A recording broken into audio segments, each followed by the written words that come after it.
যাবৎ পরাধীনতার ভেড়াজালে আবদ্ধ। যেভাবে কাশ্মীর আপনার স্বাধীন হয়নি, আমরা স্বাধীনতা লাভ করেও প্রকৃত স্বাধীনতার যে স্বাদটা আমরা আস্বাদন করতে পারিনি। দেখতে পাচ্ছি ভারত আমাদেরকে হুমকি দেয়, আমাদের অর্থনৈতিক চাকা তারা নাকি বন্ধ করে দিবে, তারা নাকি আমাদেরকে বস্ত্রহীন করে মারবে। আমরা তাদেরকে বলতে চাই, আমরা স্বাধীন সার্বভৌমত্ব একটি দেশে আমরা বসবাস করছি, আমাদের নিজস্ব সক্রিয়তা আছে।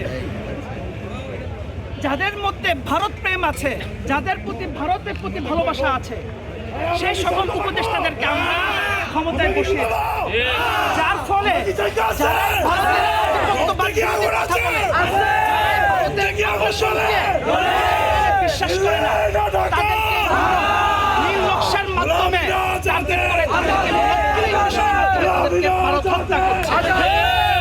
আমরা দেখতে পেয়েছি আওয়ামী লীগের বিরুদ্ধে করে, বিএনপির বিরুদ্ধে করে যখনই আমাদের ভাই ভারত বিরোধী কথা বলেছে, এই বাংলাদেশের যে সকল এমন কিছু চুক্তির কথা বলেছে, যে সকল চুক্তিগুলো ছিল বাংলাদেশের স্বাধীনতা সার্বভৌমত্বের প্রতি সম্পূর্ণরূপে সাংঘর্ষিক, সেই আপনার ফাহাদকে নির্মমভাবে নৃশংসভাবে হত্যা করেছে।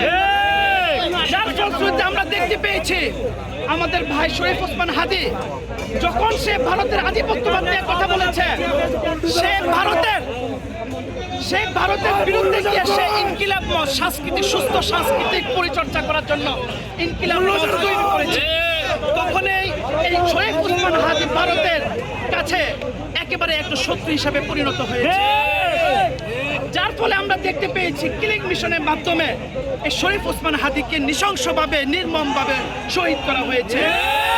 জাতির কাছে প্রশ্ন, আমাদের এই রক্তের উপর দাঁড়িয়ে যে সকল উপদেষ্টারা এই ক্ষমতায় বসেছে, তাদের কি সে সক্ষমতা নাই এই খুনিদেরকে অ্যারেস্ট করার? আপনি কিভাবে ক্ষমতায় বসে স্বরাষ্ট্র উপদেষ্টা আপনি ঘোষণা করেন যে আপনারা যদি আসামিকে ধরতে পারেন তাহলে 50 লক্ষ টাকা দিব, তাহলে কেন আপনি ওই চেয়ারে বসছেন? আপনাকে আমরা বসিয়েছি দেশের